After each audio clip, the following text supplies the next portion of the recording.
Hi, folks. I'm Rick Brusuelas, and with Joe Carlton, we host the Thursday Checkdown. There's never an off season in fantasy football.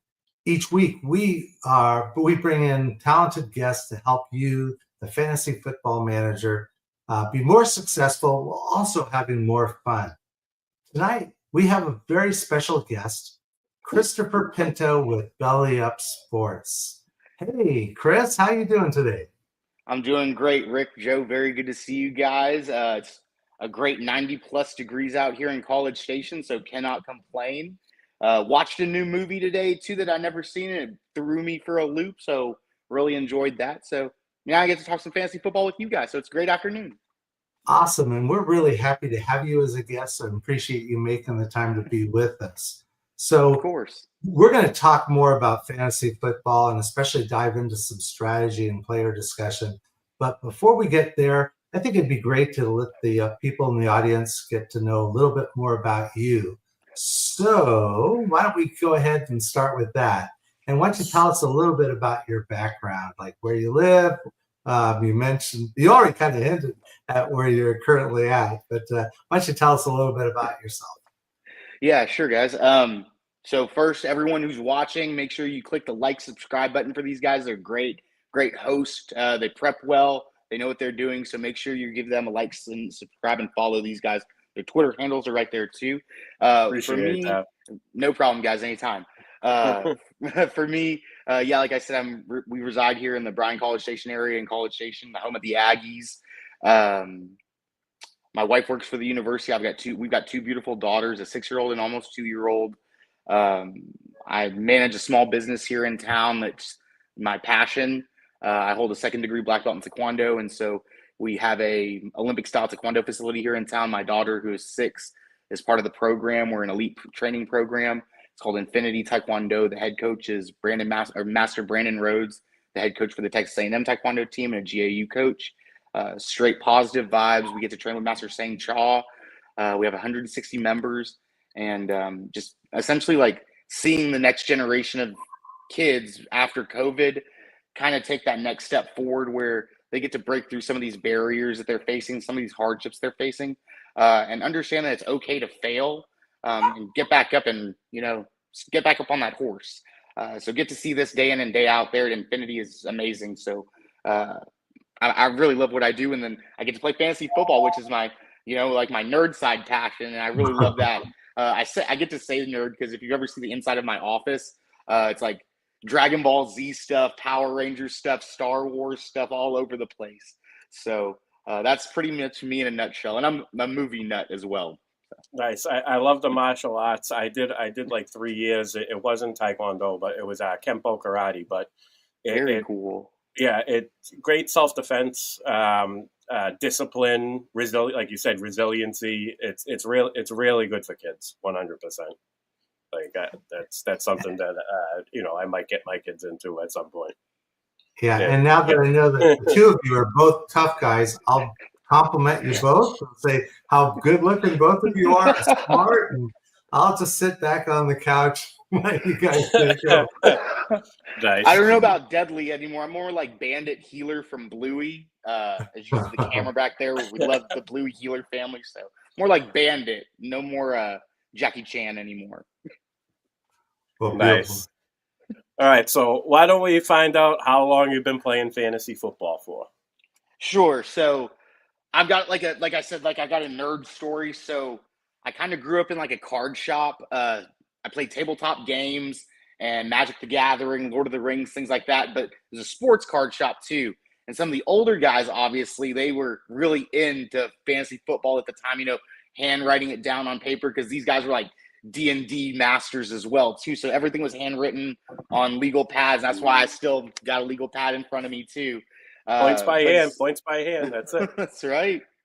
And drafting at the table and getting your seat order by rolling a D12. So it was really fun doing that. But in 2002 was like my first intro into the fantasy space, like writing it down at the table, rolling that D12. At the time, I didn't know a lot about fantasy football. I just know players that I liked, and that's what I kind of went with. LT played at TCU. Ricky Williams even though he's a TSIP, I wasn't in college at the time, so he was still a Texas guy. So I really liked him. And then Steve McNair, right?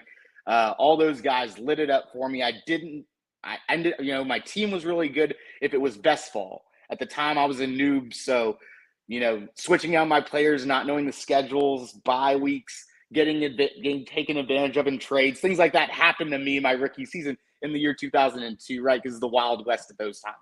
But it was super fun, the banter back and forth with the guys, because like I said, 2002, things were a little bit, less PC back then. So, the banter was a little bit more funnier, I guess. Things like that. I really enjoyed that. And then the camaraderie of everything. And so 2002 is when I started off kicking off into fantasy football. I've been playing Dynasty since about 2010. Fraternity brothers and I have a long-standing league that we've just been going hard at since 2010. My wife and I have a couples league that it's a redraft league, but we've been going back and forth in that since 2017. And in 2019, when I joined Belly Up, we started a Dynasty League, and it's still going. I won the inaugural season, and I haven't seen the top 4 since. So it's not looking too good in that league, but, everyone has fun in that one. Yeah, and you mentioned your wife a couple times, and right behind your head must be, your wedding picture. It's a beautiful picture. Thank you. Thank you. Thank point you. that out too. Yes, that I'm the. I'm definitely the trophy husband. I outkick my coverage in that one for sure. She works for the university. I mean, in like the couples league that I was talking about, it's on ESPN. So, like on the ESPN app, you can go in and you can look at the history and see your overall record for how long the league's been in place. I'm number 2 in the league. I've got the most top 3 finishes. I've all these most points, all these things, all these accolades. I've never won the league. My wife has won it 3 times. I've never won the league ever. And I've gotten really close, but just never been able to pull that trigger. It's wild. So my wife likes to hold that over my head. Joe, I think we got the wrong Pinto on the show tonight. My co-hosts say the same thing. Billy Witt says that all the time. Well, now that you've had a chance to compliment her a bunch, why don't we go ahead and see if we can get you into some trouble? How many leagues are you in nowadays? So I saw that question on the show sheet when I got it from you guys, and my legal team has advised me not to answer that question. So let's just say on most Sundays when I'm not doing daily fantasy, it takes about 3 to 4 hours prior to kickoff for me to set all these lineups. Nice. Yep. And that's not counting best ball. So you're just highly efficient. That's it. You're just being highly efficient. That's all I'm allowed to say. So, all right. So I know you support a number of charity leagues. I know you're in some with Rick. Why don't you tell us about some of those leagues that you're in? Of course. Yeah. So the community, like the fantasy football community, is so amazing with the amount of giving that we can put together. All the different charity leagues. Like I said, I've been in the space since like 2019. So I've seen a lot of charity leagues come, go, some really stay efficient. And so one of my favorites, obviously, I got shout out the Belly Up Bowl, Alex Lemonade Stand right now. That's who we're donating to. But I like Murph, Adam Murph from across the pond, 5-yard rush. I've been in that league, that charity league ever since his inaugural season. I was in the Ryder Bowl when that was going on over there. Paulie's playoff here in the U.S. Absolutely love that. The Podathon, I've hosted the middle segment a couple times where they needed to take a break. The Bourbon Bowl, obviously the Fancy Care Eliminators, Fancy and Frames, guys, shout out those guys over there. And obviously Scott Fish Bowl, who Rick and I were in the same division last year. And, I did pretty well, but you know what? In Scott Fish Bowl, when you don't make it well, you still set your lineups. Rick was one of those guys too. And we were in the our championship in our league. I edged it out from Rick, but he gave me a run for my money at the very end. So, Scott Fish Bowl shout out, got to be that one at the very end. Yeah. And let's get away from those leagues since we're now talking about ones you've won. But let's talk a little bit more about how you got into fantasy football, especially onto the content side. Why don't you give us a little of that story? So I don't know if y'all remember like the first version or like way back when Fantasy Life app came out, and it was like the fastest thing out there, like faster than ESPN. Matthew Berry just had these like alerts, like had Kareem Hunt coming out like 30 minutes prior to any other alert out there. And it's still the case. It's still the case a little bit. Yeah. That's fair. I don't use it anymore, but when it first came out, I really liked it because it's real simple. I'm not really high tech. As Rick and I were going back, I don't know where the link's at, Rick, earlier today, so I'm not very high tech. Billy Witt, my co-host, can tell you these things as well. But that Fantasy Life app, you could go in there and you could essentially like post things, or you could, what's going on, Tip? I met him last year too in person. That was awesome. And you can go in there and essentially help people. I think NFL.com had something like that too, where you could get points by helping, like answering questions. And I would just do that for fun back in 2006, 2007, right before I went to college. And that's kind of what sparked like okay, I can help other people too. Joined a fraternity and helped a bunch of guys, in their different leagues with their dads, their brothers, things like that, go on into sales industry. And, my boss, his boss, his boss's boss, we're all talking fantasy football around the water cooler. And then COVID happened. And so we're all sitting at home, got a lot of extra time on our hands. And I reach out to Belly Up Sports. I found out this company. I do some research on it. I like what they stand for. Talk to some of the owners. They reach back out to me and say, they offer me a position. I accepted at the time and, work my way up now from essentially like a writer to, I remember I remember when Jameis Winston got traded to the Titans the Saints at like 5 a.m. My editor and I were writing up a piece at like 5:30 in the morning, watching like Hunting Bigfoot or something like that. It was wild. And from there went to the draft and live tweeted like 300 different tweets during the draft. Went to then, never been on a podcast, never been on in front of the camera before. And Dan Mader, he's awesome in the space. He's really, really knowledgeable, very, very polished. He was kind of like a mentor to me, and he brought me on camera. He helped me essentially like branch out, and instead of just the written word, getting YouTube's clips, things like that, where more people could watch, more people could see. And I thought that was awesome. So we started doing that, and I ended up like podcasting 6 or 7 days out of the week during COVID.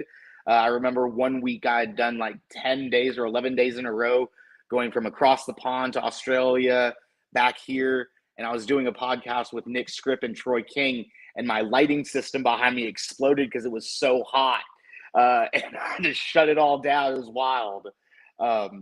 So from there, Belly Up Fantasy Live has always been kind of like the staple over there. Their fantasy show on Wednesdays and during the season, at least.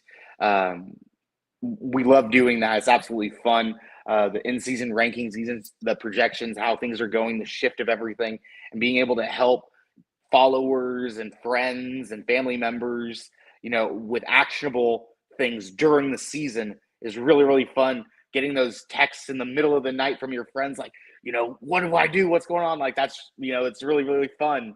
And it's funny, because you get a little bit of banter back with your friends, obviously. For me, that's the big thing because of COVID.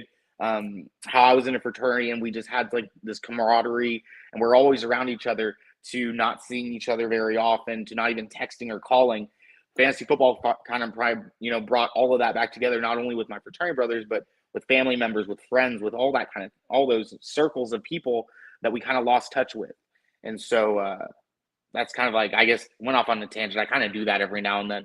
But in a nutshell, that's why I help people, things like that. That's how long I've been doing it, and the why, I guess. So. All right. So can you tell us what you got going on with Belly Up Sports right now? Yeah. And you can include your podcast too. Awesome. Tell us about it all. So I want to highlight Brandon Gabor and Kevin Wilson right now. Brandon Gabor does projections out of season, and he does all the dynasty stuff. So really the legwork and prep work to our in-season stuff, because we highlight all of that during the season, especially if it hits. Even if it doesn't hit, we get to make fun of him. So it's really fun too. But he's really, really good at what he does. His model is awesome. It rivals a bunch of the other, like Mike Clay's, Nick Scripps. If you remember back in the day, he works for Sleeper now, but I forgot. He works for Sleeper now, but he had a model back in the day that we all used and was really, really good. This one's better. And so Brandon's really good. Go follow him on Twitter too. It's at DeepDiveFF. And you can find him all over the place. Kevin Wilson too. During the off season, he is grinding it hard. So articles, videos, things like that, go find them. And they can help you in the off season. During the season though, like I said, the live show should come back in full force this season. We're really proud of that. And Belly Up Bowl, go get them. Definitely. And actually, I should have Joe ask this question since I kind of already know the answer. But all right, I'll ask if you want me to. Sure. Why don't you tell us about your involvement in Scott Fishbowl? So with Scott Fishbowl, like I said, when I got into the space in 2019, Belly Up actually got me in with Scott Fishbowl. That was my very first invite to the league. I've heard of it, obviously. You always hear about these things, like Matthew Berry would drop it on the Podathon on ESPN, like, I'm in Scott Fishbowl, and Field and Mike Clay, they weren't in it, so he got to make fun of them, or Adam Schefter and him were in it.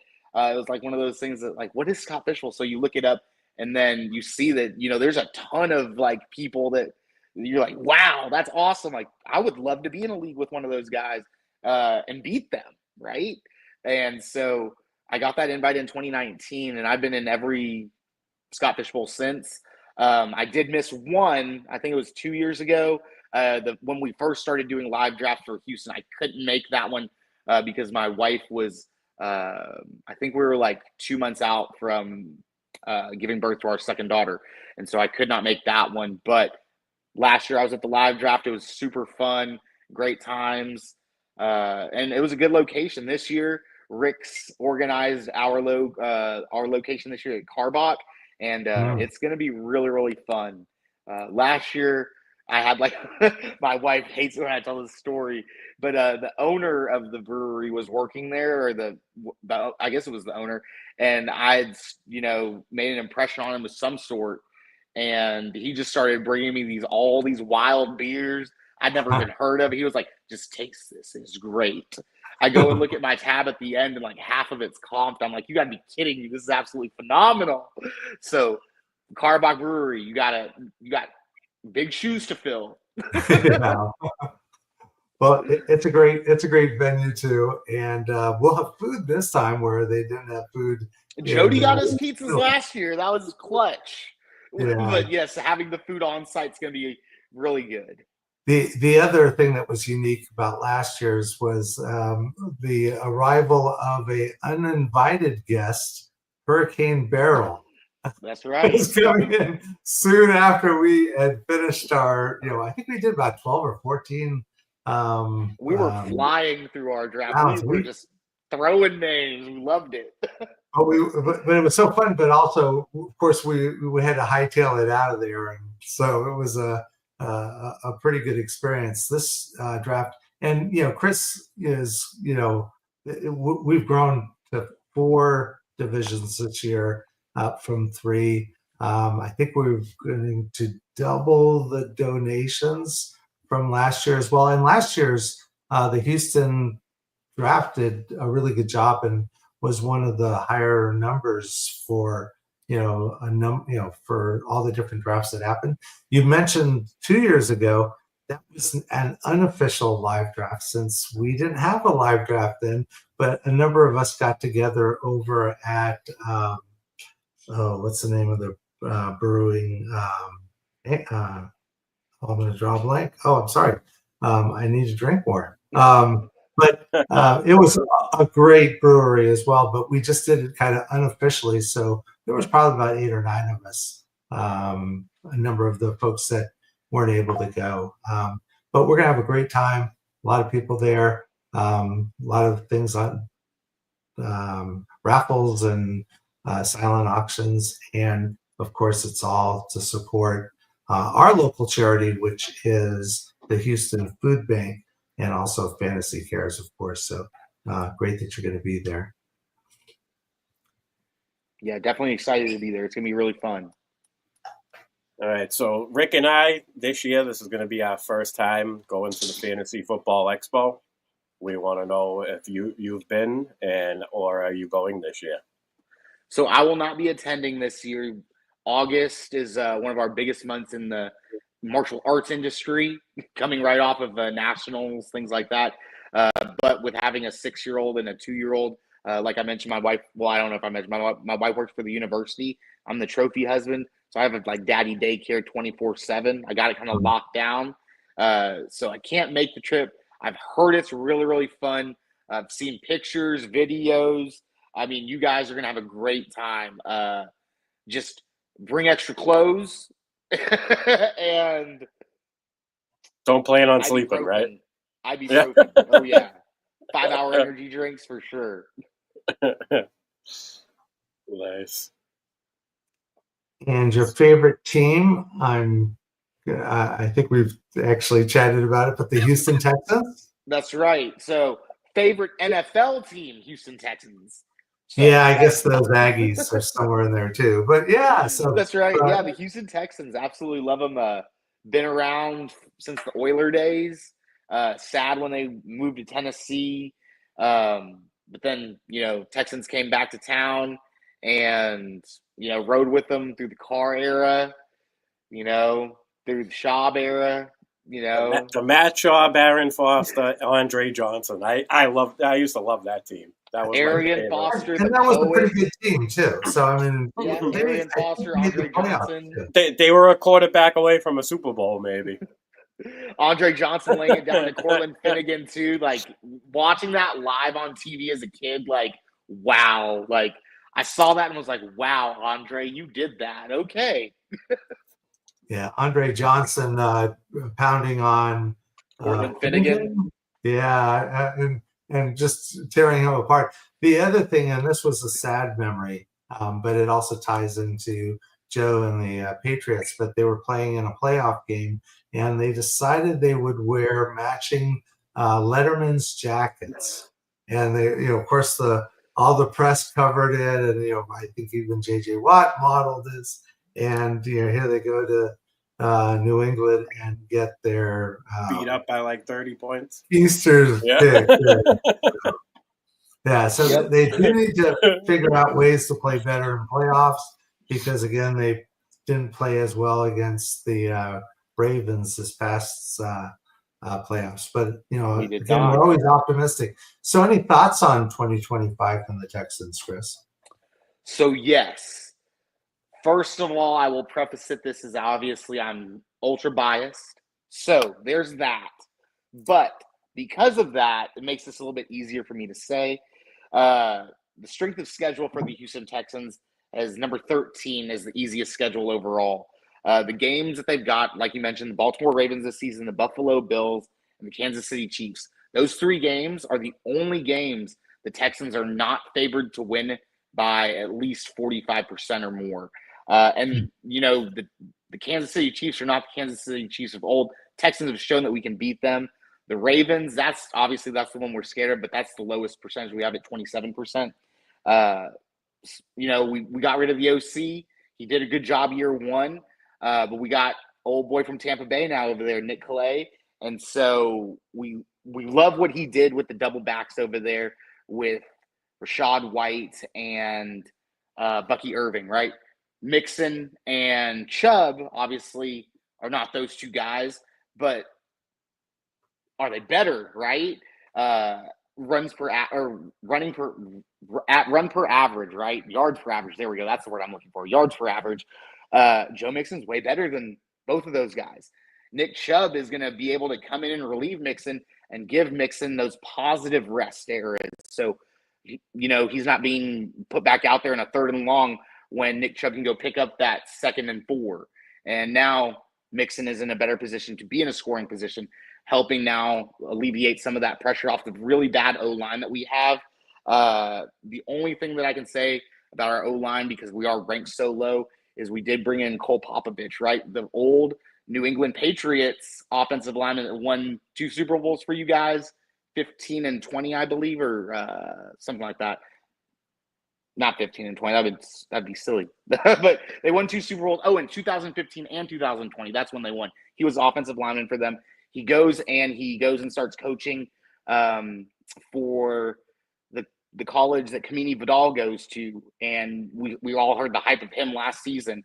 Well, the 6th man for the offensive line is Jake Andrews, drafted by the Patriots. He was also a member of the Popovich team, who Popovich brings with him as our swing 6th man. We know that Calais will use our offensive personnel to their strengths. So CJ Stroud and the West Coast offense more moving the offensive line, going away from the man block scheme, I guess, to the zone block scheme, which we've seen Joe Mixon do well with in Cincinnati. We know he's a good runner that way, Le'Veon Bell-esque, if you will, which, like I say, will alleviate CJ Stroud, because we know when he has the ball and he has a little bit of time, he's deadly, he's accurate. If our wide receivers can stay healthy, Nico Collins, Gig'em, Christian Kirk, right, coming back to Houston, let's go, Christian. The 2 rookies, Noel and Higgins, there we go. Not Jaden Higgins. I said Jaden Higgins, yeah. Yeah. Higgins and Noel. Those 4, we can go Texas wide all day and pretend like we're the New York Jets, right? And remember the Titans. I think we have a winning season, at least 10 games. And we're looking ultra biased, right? But we're looking at Super Bowl contention right now. If I can. The defense is definitely there. The defense is top notch. The defense is super strong. Ravens defense and the Texans defense, probably the top 2 defenses, from top to bottom. But you also can't. Houston Texans defense ranked number 3 overall. And you'd love to see that. And who are we really playing besides the Buffalo Bills, the Kansas City Chiefs, and the Ravens? In our division, we're winning the division hands down. That's going to happen. So they also added 2 other parts that might help. They Ursary as a tackle he's a huge tackle, and so probably a little bit stronger on the run side than the pass blocking side, but they'll ease him in. And then Woody Marks, who the Texans actually traded up to bring him in, and he's I think he was one of the top receiving running backs in college last year. So, he's got a good opportunity to get on the field, even though they brought in Dobbins. So, I think the offense is pretty strong. Tight end, they got someone who's just serviceable in Schultz, but, again, with the wide receivers they have, the tight end's just going to be mostly blocking.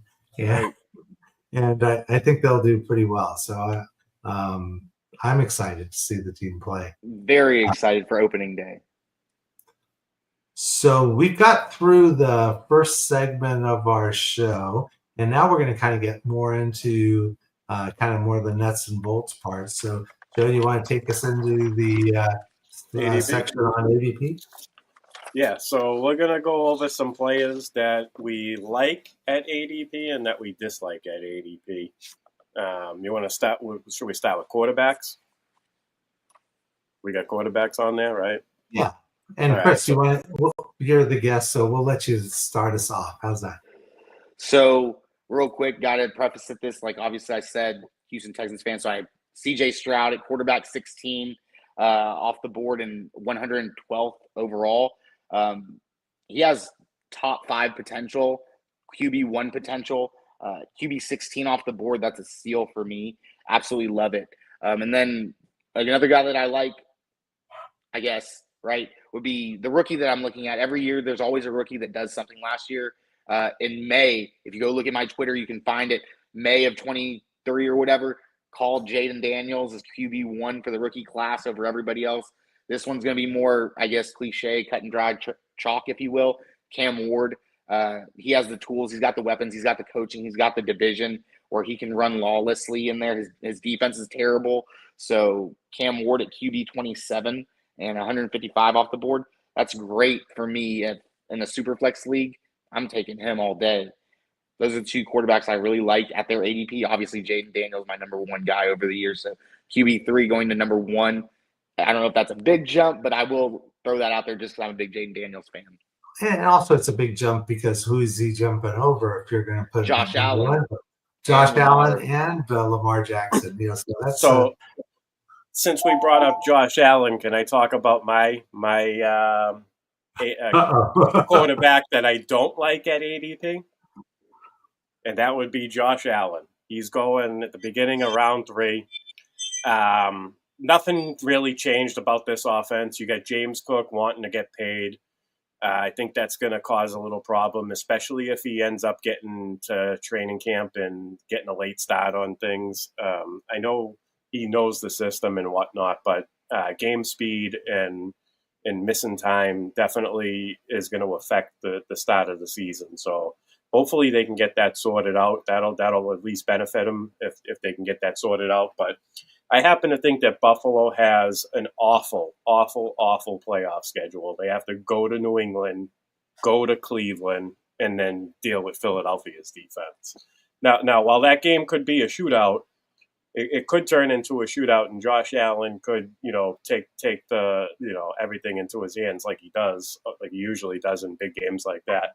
I still think it's a treacherous playoff schedule. There's tons of players, there's Marvin Harrison's going in that range, Devontae Adams, Breece Hall. JSN is sometimes fallen to the beginning of round 3. So I'm more of and where quarterback is deep this year, I think quarterback's actually pretty deep. So all these reasons making me fade Josh Allen this year. Okay, and who do you like that, Jeff? I'm going to say Bo Nix in the 7th round. You can sometimes wait longer. It depends. Every draft is different. Sometimes there's a quarterback run. It's sometimes Mahomes will float. There's a gap between Burrow and the 4 running or the 3 or 4 running quarterbacks. And then there's Mahomes. So if Mahomes floats longer than usual, then you have a chance to get Bo Nix in round 8 or later. If Mahomes gets pushed up, then Baker Mayfield gets pushed up, and then Bo Nix eventually goes a little bit earlier. It's just the nature of the draft. But this is the guy I'm in on. He's got, he runs around with his legs. They added to the offense. He had a stellar rookie season. They gave him more talent. He's got RJ Harvey now.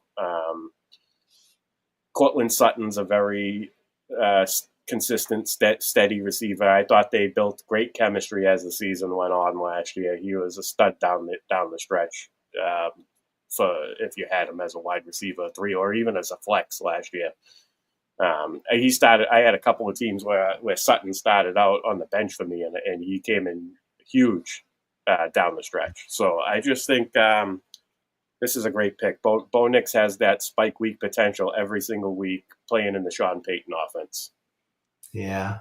And just to kind of complete the quarterback position, and I'll go through pretty quickly, but I also like Bo Nix, like Drake Mays of the of Joe's Patriots, because I think he's going to demonstrate, a little bit more of his leg, and I think that he's going to have way more weapons now, on the team. I'm also a big Pops Douglas fan, so yes, people are sleeping on him. He's one of the players. Him and Jacoby Myers are 2 wide receivers that I tend to look at a little later in the draft because they are target magnets, and so I love both of them. And then the third I like is Michael Penix.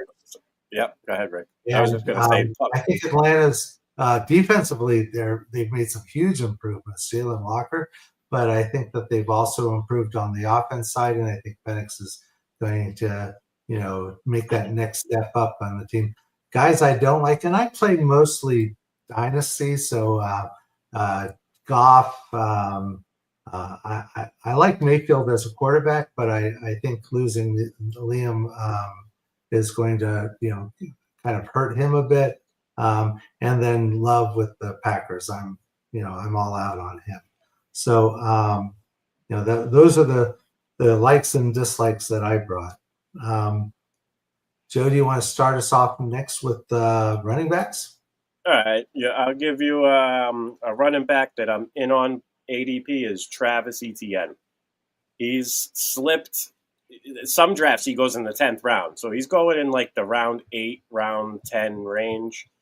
I'm not worried about Tootin taking the role right away. I think Tootin is going to be a next year thing, maybe an end of the year thing, or if Etienne happens to miss time, that'll give him an opportunity to maybe eat into the role. But he's not going to steal the role this year.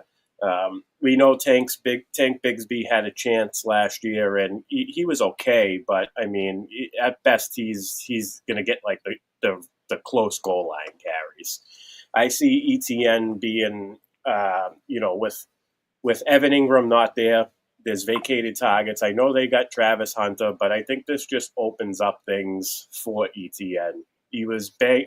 I want to say there was something not right about him last year. Maybe he was hurt, or there was just something not right about him. The whole offense was kind of in a rut, I guess. Lawrence wasn't healthy. They were rolling with Mac Jones for a little while. All the targets were going to Brian Thomas. It was so I just think this year it's like a clean slate for him. It's last year he was a 3rd round pick. In early on he was going 2nd. Then he slipped a little bit because of the Tank Bigsby hype. But to go from 3rd round to 8th, 9th, 10th round, I mean that's the type of stuff that I look for in the following season. And then I decide if I'm in. Why is he dropping? Am I in or out? And I can't find the reason to be out on him. They got Liam Cohen coming in. Offense is going to be better. Trevor Lawrence is healthy. I can't.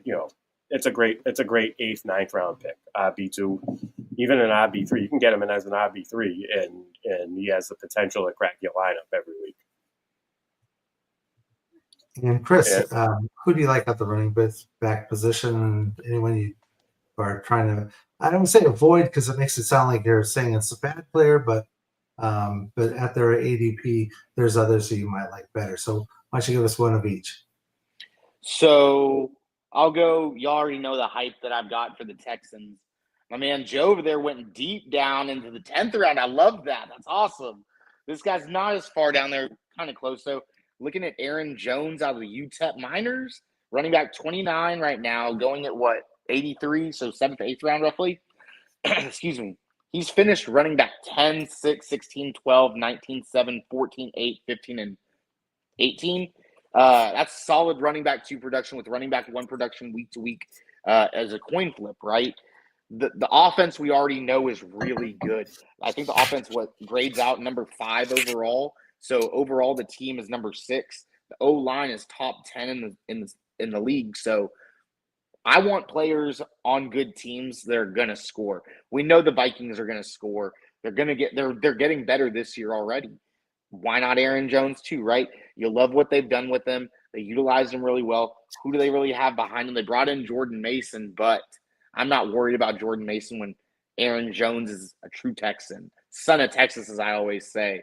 And so Aaron Jones is a guy like at his ADP. A guy that I'm trying to avoid at ADP right now because I'm weary of is going to be RJ Harvey because of the other Texan that just came in J.K. Dobbins from LaGrange, Texas. My wife from LaGrange, family's from LaGrange. J.K. is actually I got a story about him. I got to meet him when he was a LaGrange Leopard. Shook his hand, is all yes, sir, no, sir. Very polite, very knowledgeable about the game. And you could just tell that there was something special about him. My mother-in-law is actually the math teacher there. Urban Meyer came down, and there's a picture of them in her classroom with J.K. So wherever J.K. goes, that's where my heart goes. So J.K. got more money than Nick Chubb did too. And so they're not paying him just to hang around, whether that's him taking on pass blocking second down roles, third Right, down yep. roles. We know he's He's- going to be on the field. And if he's on that field with Bo Nix in that Sean Payton offense, he's deadly. So, Yeah, I J.K. think people Dobbins. have gotten really excited about Harvey. So when JK is healthy, man, is he good. Fully healthy, he looks real good out there. And so that being said, 4 weeks in, 5 weeks in, RJ Harvey could be the steal of the draft too. But with me, I'm going JK, and I'm avoiding RJ. But I've seen people take Harvey over like Judkins, and I look at that and I say, ooh, you know, Judkins going to be such a stud in Cleveland, and Harvey. That's like 150 guaranteed touches versus RJ. Yeah. I don't know. So I'll just bounce a couple off. I'm a big fan of Kyron Williams. People were all excited about Blake Corum last year and worried that he was going to take over a lot of Williams' work. That didn't happen. Now they're talking about Hunter, and Hunter's going to take that work away. And again, I see Kyron Williams getting a lot of work with the Rams. Like Chase Brown, I like Chuba Hubbard a lot. So those would be the guys I'm looking at. The ones I'm worried about, Marion Hampton. I just see that they also have another running back in at the Chargers, and I just think that Hampton may be more future, but I think that you're going to see. I think that if you're expecting a lot of work with them, you're going to be a bit disappointed. I'll also expect Cook to drop a little bit because of the touchdown regression. And then lastly, and this is a popular discussion on our show, at least, Saquon Barkley with the curse of 370. So I think we're going to see people that are drafting him as RB2 or RB3, and that use is going to start showing up during the course of the season. So, Joe, do you want to tackle the wide receivers? Yeah. Well, I didn't say I didn't give any wary running back. The one running back that I'm worried about is Bucky Irvin in round 2. Nice. I'm not worried about the player. I'm worried about the guys that are going right there. Like, some people are taking him over Jonathan Taylor, and I think that's asinine. There's someone else in Indianapolis, so why? I mean, I worry about his longevity through the year if he's the lead back. I know that Rachaad White plays on third down. I know that he plays inside the red zone. I know that he has a high snap share inside the red zone. He scores touchdowns. He knows how to score touchdowns. He might not be the better pure runner, but he's on the field, and Rachaad White's another one that I like at value. He's down in round 10 as well. And I think that we know that he can be a 3-down back if Bucky were to miss time. So he's got contingent upside. So in that backfield, I'm taking the cheaper play. There's a lot of good wide receivers going in that range too. Like even Trey McBride he's not a wide receiver, but Trey McBride, Garrett Wilson, JSN, AJ Brown, like these guys are all going in the range that Bucky Irvin's going. So that's why I'm kind of out on Bucky. But we'll get into wide receivers. Rick, I'll let you, now that I flap my jaws about my running back fade. We'll let you start off the wide receivers. Okay, well, there's the ones I like a lot are AJ Brown, and you've already mentioned JSN. I like him a lot in Seattle, and Rashee Rice. And it looks like Rice is going to avoid any suspension in 2025. And seeing him in practice without even a sleeve on his knee makes you feel a lot more confident that he's going to, show that first couple of games where, he was really Patrick Mahomes' favorite target. So those are the guys I'm looking for. I'm less into Garrett Wilson and DK Metcalf. I'm worried about, of course, the Jets offense in general. And I'm also, DK Metcalf hasn't really done anything the last couple of years. Now he's going to go to a Arthur Smith offense. I'm not really thrilled about that either. So those would be the likes and dislikes. Who wants to go next? I guess I'll go next. Go ahead, Chris. Yeah. Awesome. So Mike Evans, got to go Aggie right here, is a guy that I love at his ADP. Wide receiver 20, 37, so right there, third, fourth turn. Every year this guy gets disrespected. 6 top 6 finishes.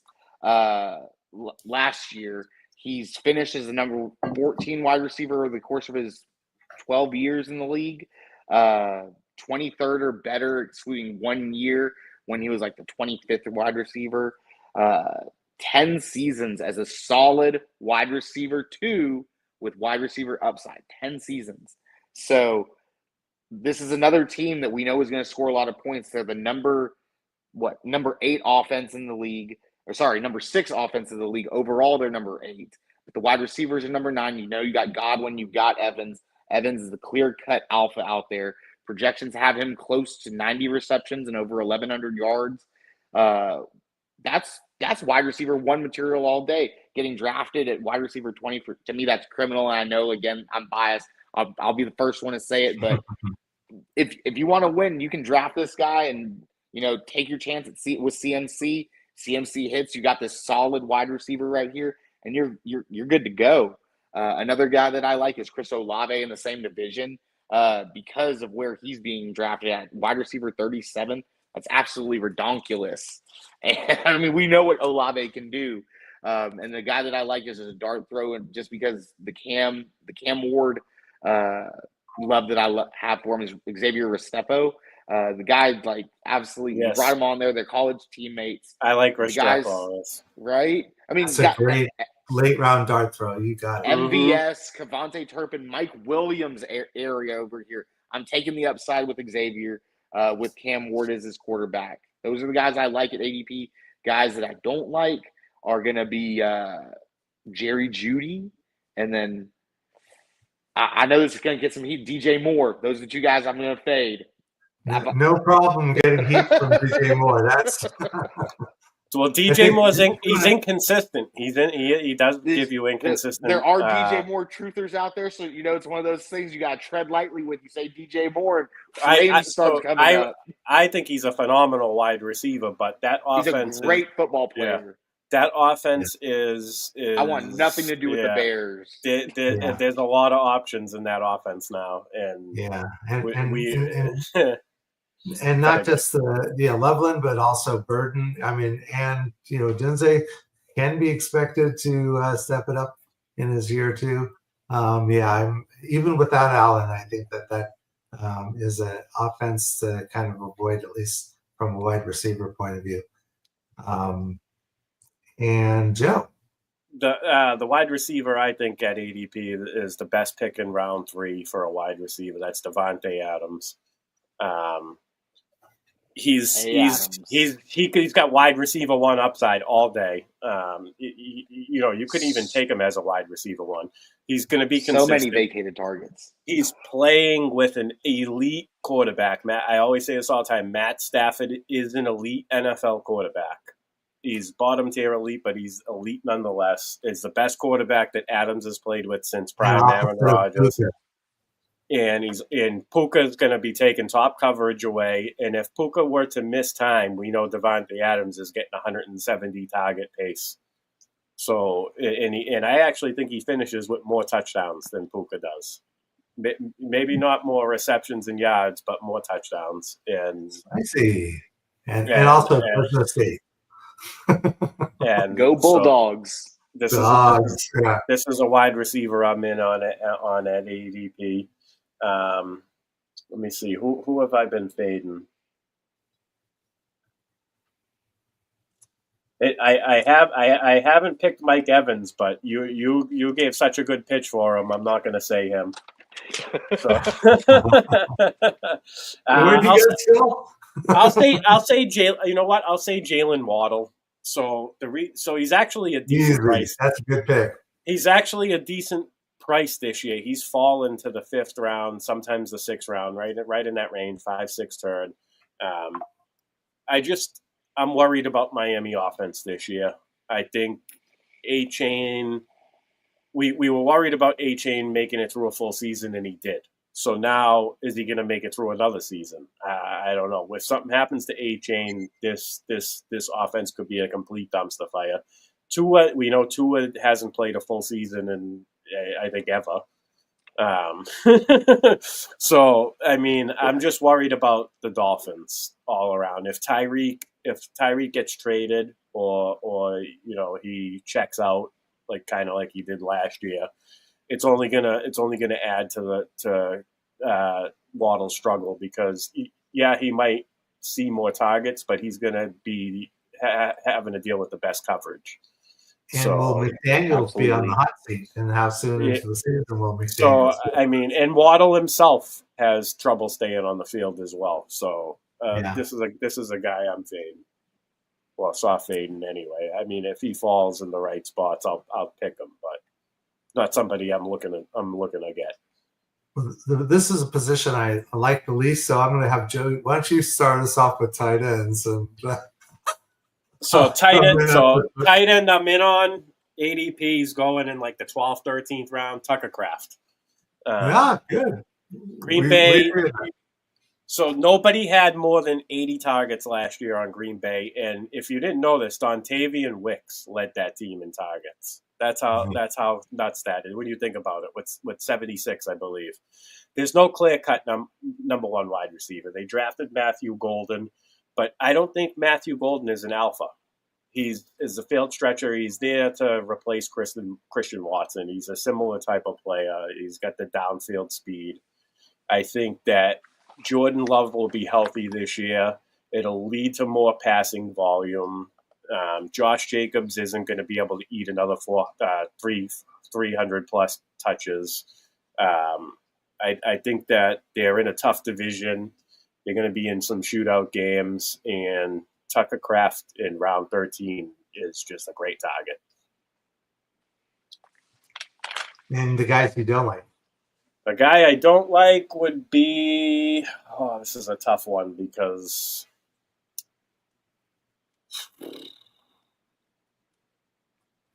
I guess Isaiah Likely. I'll throw that out. Everybody, there's always hype about him getting more involved. And he'll be a top 3 tight end if only Andrews goes down with it. And if Mark Andrews gets traded, and Mark Andrews was the biggest name, one of the bigger names to be mentioned as rumored to be traded during the NFL draft, and it didn't happen. He started out slow last year. Obviously, he was coming back from a big injury the year before. He had a car accident, and he came on pretty damn strong. That's Lamar's go-to guy in that offense. They don't have a number one wide receiver. Zay Flowers is their number one, but he's more of a playmaker than a high-volume alpha wide receiver one. So I think Andrews is going to dominate once again that tight end room. Isaiah Likely will be like I guess you can call him a change of pace tight end, or how else do you describe it? He'll have his spike weeks here and there, but redraft is not really worth a draft pick in my mind. Okay, Chris. Yeah, to piggyback off of that, I had Mark Andrews as the guy that I really liked at ADP as tight end 8 off the board, 107. So Mark Andrews only played 8 games last season or something like that. And the number 1 ranked offense this year, he's the tight end grade 9. Projections have him at 80 catches this year. Y'all mentioned the golden number 80. That puts him at 80 for 808 touchdowns.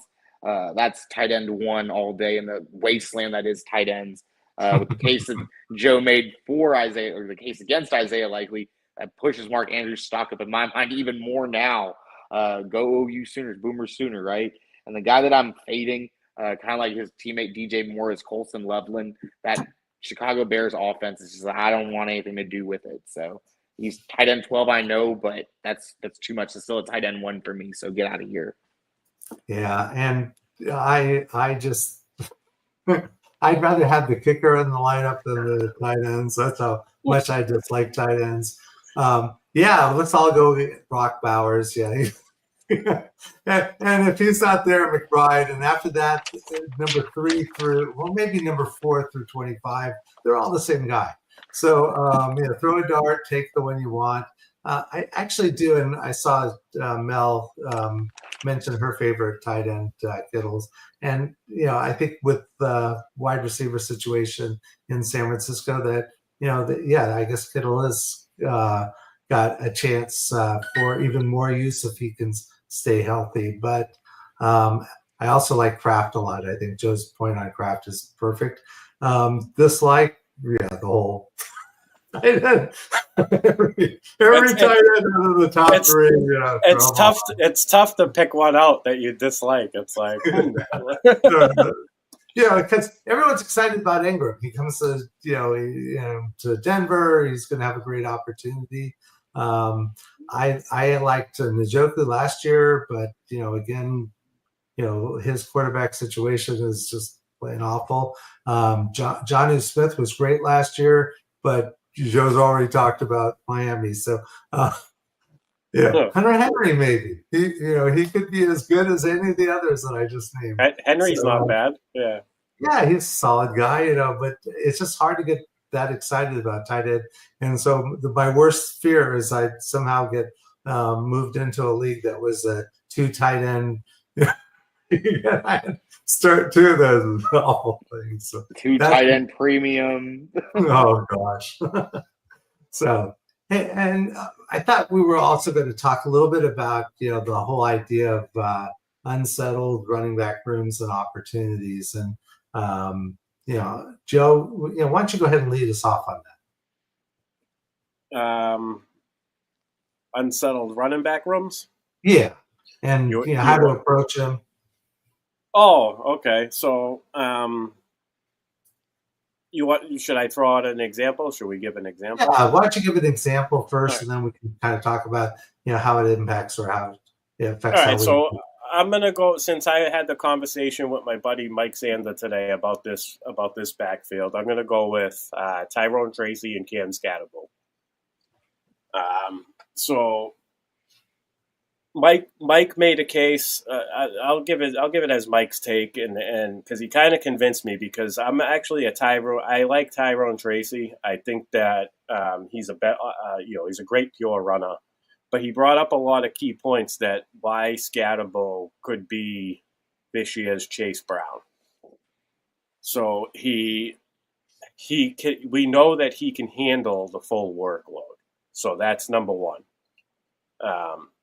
When it comes to all the other rookie running backs in the situations that they're in, with the exception of maybe Trevion Henderson, I don't see any of the rookie running backs completely taking a stranglehold of their situation. I mean, in the Cleveland has, Judkins. I think Judkins runs away with that eventually, but I just don't see. Genty, right, with the Raiders. I mean, Genty's got.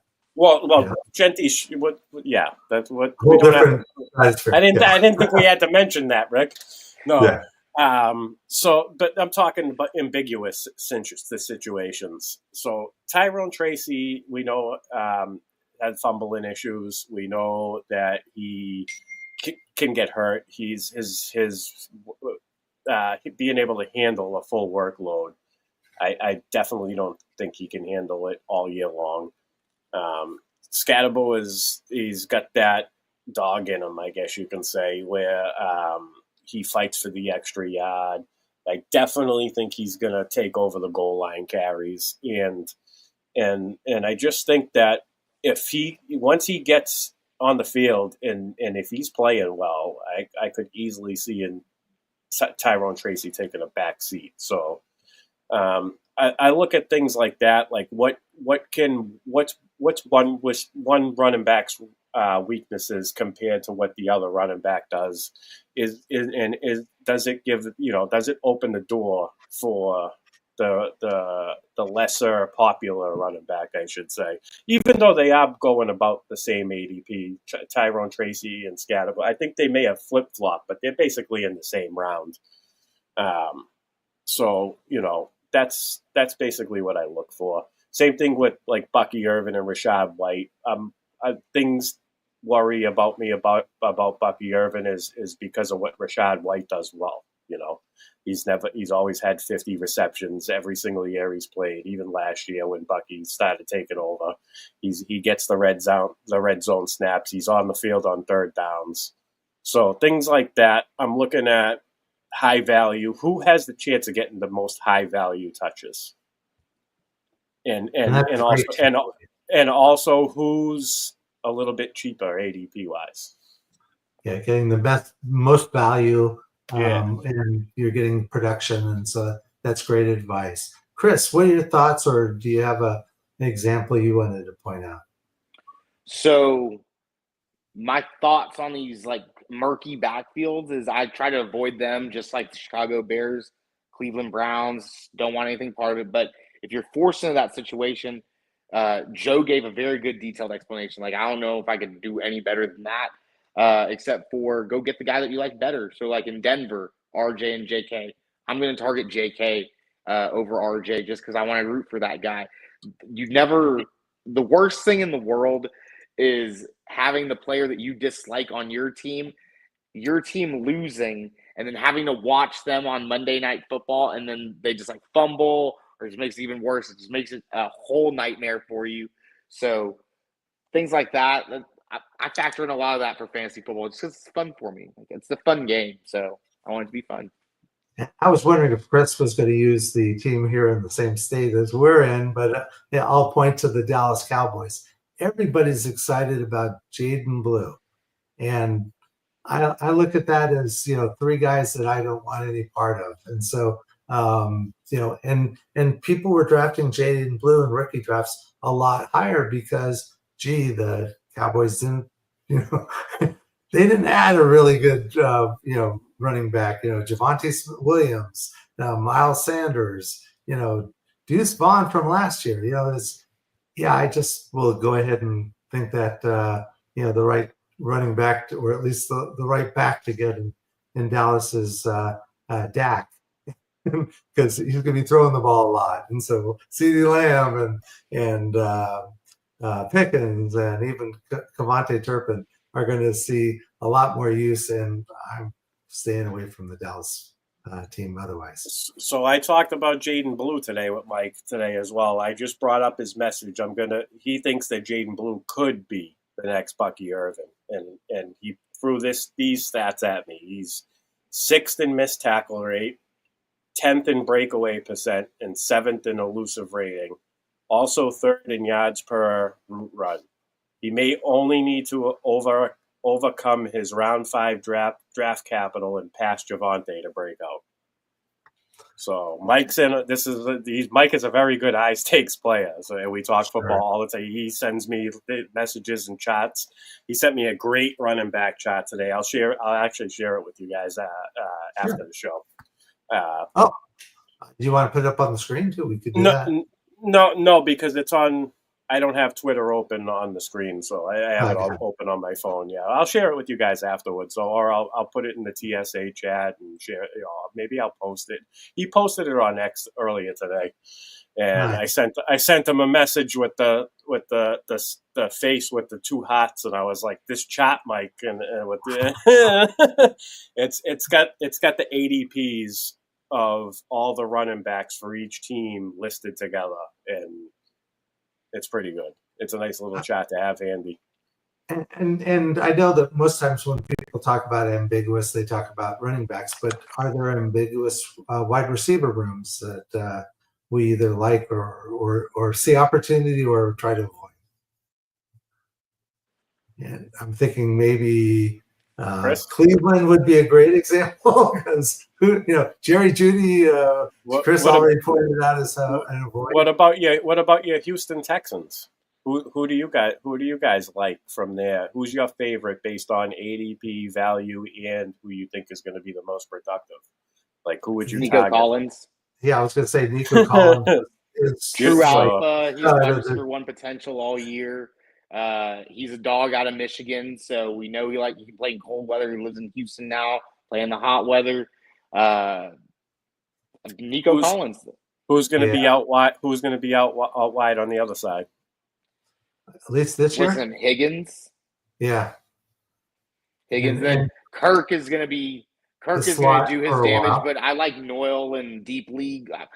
I just named off all 4 wide receivers. That probably eliminates my complete statement. But they all have their purposes, right? I'm sorry, Nico's alpha. Christian Kirk's kind of going to be like the Wandale Robinson, I would assume. PPR league, he's going to be a monster. Higgins going to be the guy that, he's going to have those spike weeks where you got double coverage on Nico, and he's going to get that bomb Will Fuller 5 type of touchdown. And then Noyle, he's the guy that you got to watch out for and just look at, keep him on your bench in really deep leagues. And we're sad because, Tank Dell was going to be that, Will slot Fuller receiver. 5 position, right? But he kind of was, And I guess the question is whether he'll even be able to get back on the field. So hence Jalen Noel. So I just want to mention one thing about ambiguous situations. I wouldn't, like you mentioned how you were like staying away from certain ones. I wouldn't necessarily completely do that. So when it comes to ambiguity, I like to take shots on it like in the later rounds. Early on in the draft, you want security. You want to be sure about your picks. Later on in the draft, I like to take shots at some ambiguous situations and basically on which guy I think I like the best combined with who might have the best opportunity of the group. So it's not something I'm shying away from, but later on in the draft, these are great situations to take death throws at. As opposed and also late in the draft, going after those. Go ahead, Rick. Go ahead. Sorry, Rick. Go ahead. The running backs that are, like the one, because a lot of people will go after a wide receiver 4, wide receiver 5. And if they do even get on the field, what are you going to get from points? I'd rather go after the running back that, if an injury happens or players move and all of a sudden they're in the driver's seat, you got, like the Mason, Jordan Mason. I think a lot of people are going to be targeting him in drafts. But or the Garendo in San Francisco now. I think a lot of people are going to be targeting him or should be targeting, because if they do get that opportunity, they're going to be the league winner that's just going to help you, take your league. And, I'm not as big in, handcuffing myself because, the goal would be to get the other person's, RB1. And now all of a sudden you've got 2 RB1s starting for your team. So anyway, we were going to talk a little bit about strategy. I know, we've kind of got a little bit long. So Chris, can you stay a little bit? Of course. Oh, perfect. So we're, I think this is where we kind of get into the, how we can best help the new player be more successful. And, we had a couple of ideas about, to target in ambiguous running back rooms, the less expensive player, if you're going to be choosing out of that backfield. But what are some of the problems or what are some of the challenges that a new player is often faced, and what sort of advice do you give for them to help them, be more successful? So for me, the first thing I tell people is, if you're joining a fantasy league, be the nerd, go ahead and go read the league settings. Find out where the points are coming from, what's getting deducted, what your roster construction should look like, how many slots you can have, if there's a max limit, if there's copies of a player, if there's trading available, when's the deadline, just everything, how you're picking up your waivers. Is there fab? Is there bidding? What's going on? Find that out. And once you have that locked in, we can move forward. After that, make sure you just set your players in the correct lineup positions. Don't have anybody in the flex if they're playing Thursday night or across the pond. Mm-hmm. Those 2 things right there, you're pretty much squared away, and you can go have fun after that. Nice. Hey, Jeff? What's that? Common challenges? Is that what's up? Sort of advice you'd give to the new player? Just to... Well, one thing I always mention is what Chris already did. You got to look at the rules and see the format, see the rules, the scoring, everything, just like he said. Find a good set of rankings. If you don't do your own rankings and projections, find something that you like, a magazine. Maybe there's a guy you're on X. If you're on X and you scroll around and just to see some news and stuff, pick out a guy that you really, really like and find out what he's doing for rankings, who he works for. Is it Fantasy Pros? Is it Fantasy Alarm? Is it, whatever company he's working for, and go on their website, use their rankings, study it. And then, like, even if you use their rankings, you don't have to be married to it. You can like adjust it a little bit based on your preferences. You can rewrite the ranking and just make the little edits that you think are necessary. I think that's a big help. If you don't make your own projections and rankings, you could do something like that. And then, like Chris said, man, just have fun in the draft. If the tiebreak of always is which player do I want to root for more, you have fun with it. Yeah, if you lose a little bit or you have a rough season, try to see why, like see where you made mistakes, and don't make mistake. Don't make the same mistake twice. Yeah.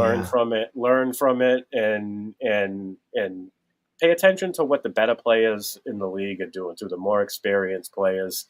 If you watch what they do, you could speed up your curve as far as roster management goes. See how they manage their roster, how they go about their free agent moves, stuff like that. Yeah, I like that last one, especially learning tendencies and trying to interact with players via league chats or, again, watching what they do over time. For example, even tonight, we know that Chris is going to go after any player from the state of Texas. So you're going to go ahead and you're going to perhaps bump that value up when you're talking trade, as opposed to, you're talking to Joe, who probably wants all the Boston area players. Greg Kellogg, every player who's ever from come Michigan, out of University of Michigan, he's still on the Blake Corum train. He's JJ McCarthy is the greatest quarterback in the league. No, I'm kind of making. I'm a little bit teasing, but it really is it's a game. This is fantasy football. It's a game watching some other guys playing a game.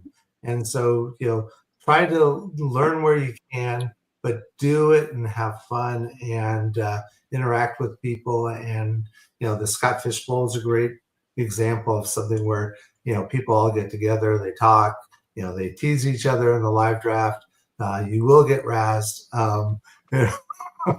But it's a lot of fun. And heck, then you'll be able to come onto a show and talk about, how you won and how you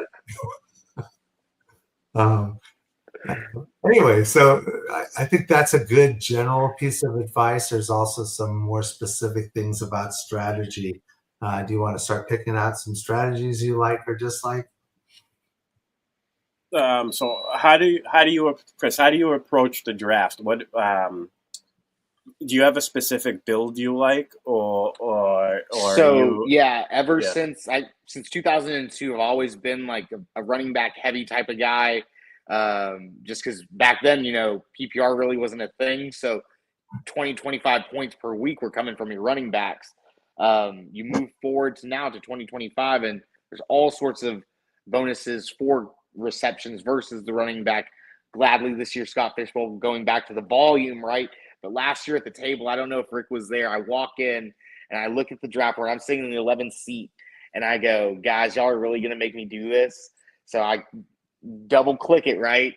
Bijan Brees, come to the reverse on the third, and JTT, Jonathan Taylor's right there. I go 3 running backs. I'm snagging running backs as fast as I can. Now this is what I do, right? So because that's fun for me. I don't advocate that often.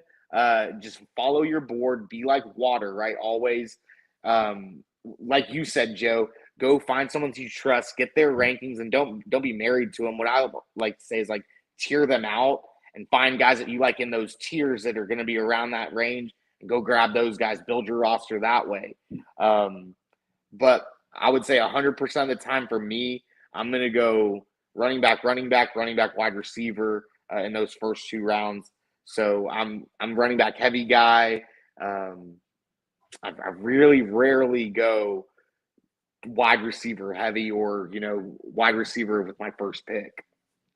Yeah, and there are certain leagues and certain like platforms like Underdog where they're drafting 5, 6 wide receivers in a row, the first 5 or 6 picks, and they almost make fun of someone who chooses a running back. There were some last year at our table that looked at me and they're like, "You're crazy! Stop doing it."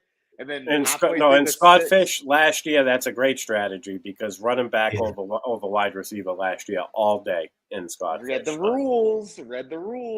That's right. And you didn't have to start 3 wide receivers. So that's some format you have to start 3 wide receivers. It makes a difference on. And in the past, when people were thinking 0 running back, they were thinking, well, running backs are more volatile or they're more injury prone. And so, they didn't want to get, a first round draft pick and lose them for the entire season. Whereas I think we found that the wide receivers injuries, at least the top wide receivers, were also hurt. And so, that kind of lessened the gap of, I guess, the best ability is availability. That's correct. So you want to make sure you're drafting players that are going to be on the field all season. I'm only going to draft players that are going to stay healthy all year long. That's what I'm going to manifest. But the other thing is you don't want to get too locked in, because the be like water is a great approach. Mike Tyson said everybody's got a plan until they get punched in the nose. You go in there and all of a sudden you find that that player. I'm not going to draft a quarterback, but the best value is a quarterback at the place you're picking. Pick the quarterback or the tight end, especially in tight end premium. Pick the best player. The last thing Joe, I think, mentioned, or maybe it was Chris, the word tiering. I think that was Chris. Huge. Yeah, yes, tiering is important. Because a lot of the times you don't want to be picking the guy that's at the back end of a tier unless the tier is like really tight knit. Sometimes it's best to if a bottom tier running back is sitting, wide receiver is sitting there, a bottom of we'll say tier 3, because there's elite running backs, then there's running backs that get volume, and then we'll say the bottom of that tier, bottom of tier 2. But there's still wide receivers available in a higher tier, like as far as overall ratings go. But you need a running back. I wouldn't necessarily take that running back because the next tier down, when it comes back around, there could be a lot of guys still available from that next tier down, especially if there's good wide receivers still available. People are going to be starting to take in those there's going to be a wide receiver run involved there. So you kind of can get yourself, like, how people say zig when they zag and zag or whatever, do the opposite or try to go with the flow, I guess. If you take the bottom tier guy, now you're giving the people after you opportunity to take those upper tier wide receivers and even add to their team even more or better balance their team out, as opposed to your balance where you kind of forced a bottom tier pick because you needed that second running back or you needed a first running back. So I think it's important to not so much take the best player available, because that's basically it in a nutshell, but just pay attention to the teardrops, overall teardrops. You can tear them, but the position ranks, but keep an eye on the overall picture as well. Yeah, and I think the good thing about tiers is that does lessen the chance of you reaching for a player just because, I need to have a running back. And in fact, that actually points to another lesson, which is, the draft is at one point in time, and the start of the season is months away. And so you don't need to put a roster out with a starting lineup and every position filled when you're at the draft, or even the day or week after the draft. There's plenty of time. You can make other adjustments. You can get players through free agency. You can, make trades, get, the players that are the best value that are going to provide you, like in the case of the Scott Fish Bowl, the greatest volume, and worry less about whether or not you've got that third wide receiver spot filled. Just get the best players. Well, I know we were also going to talk about just how we approach things like free agency with Fab and trading. Any quick thoughts on how you would approach or how you would advise someone with tackling free agency once they've gone through the draft and now they've get the fun of acquiring players through other means? The first thing I would say is it's okay to be late to the party right now. There's a lot of news, a lot of rumors, a lot of OTA stuff coming out. You don't have to go pick up the guy that walked into the facility to visit, that brought McDonald's for somebody. You don't got to pick that guy up. Other than that, I mean, just have fun. I mean, go get like I've been saying all night. It's a game for me, so have fun with Fab. Make sure if it rolls over, if it doesn't roll over, you can spend it. Spend it on positions that you need, guys that are high value right now. Look at injuries. Look at all sorts of things that could happen, that have happened already. Go ahead and spend that money there. For trading, things like that, obviously you want to go get the best. For me, I want to get the best player out there for my team. So I'm going to look at other teams and see if they've got holes that I could fill for them. I know it's weird right now, but yeah, go with me, right? So I'm going to do that and then go on from there. If it's the wild, wild west out there and you can just add drop, just make sure you don't drop someone that you didn't mean to. Or in the other sense of that, go look and make sure no one drops someone they shouldn't have dropped. Yeah, especially out there getting excited. Joe, do you have any advice for people regarding free agency or trading? Yeah, so I think it goes back to the draft. So if like Chris said, if you read the rules, there's trading allowed. There's a good amount of, if there's Fab involved.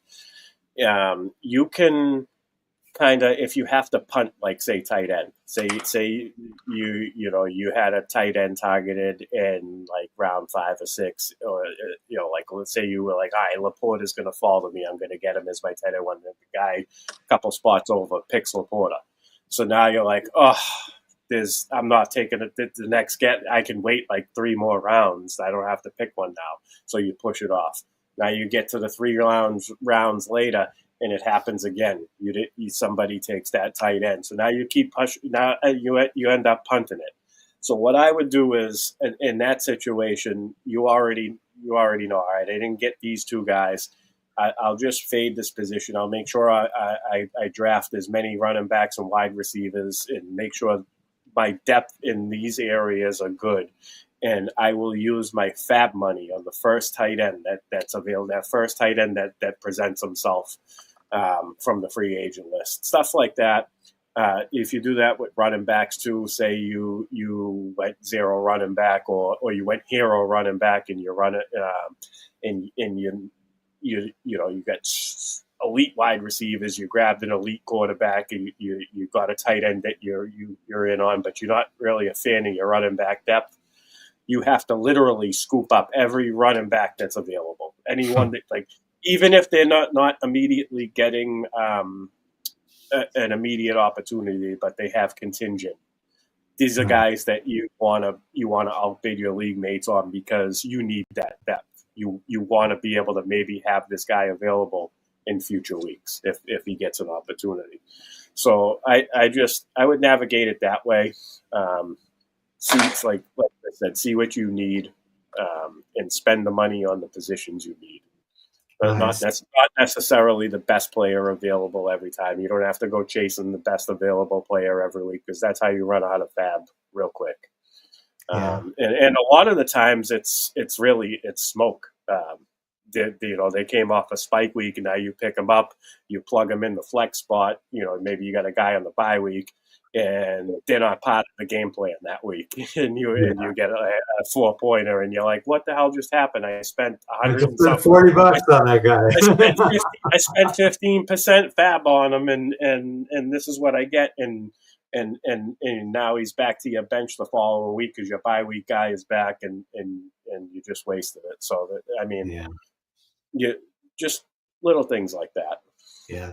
What I generally try to do is, at least from a free agent or a fab point of view, but I don't like at the end of the year that I've got budget left over. I'm pretty aggressive the first week or two because I want to get the maximum value, the maximum return on my fab dollars. So I'm pretty aggressive in the first couple of weeks, especially if there's one of those players that, you got that, people don't win the draft, or win their leagues because of the draft. It's usually those players and how they respond to the changes that happen during the course of the season. So that's, don't get overstressed on the draft, and, have fun and be aggressive with your fab early on. The other thing is, and again, mostly playing dynasty leagues, so you're in a long-term relationship with the people in your league. Hopefully you're not losing people out of the league quickly or often. And so, I try to, again, get to know the people in my league. I try to, talk football. I might even offer up a trade where, quote, I'm going to lose that trade. I don't have to win every trade. And early on, especially if it's a small deal, gee, I took that one on the chin.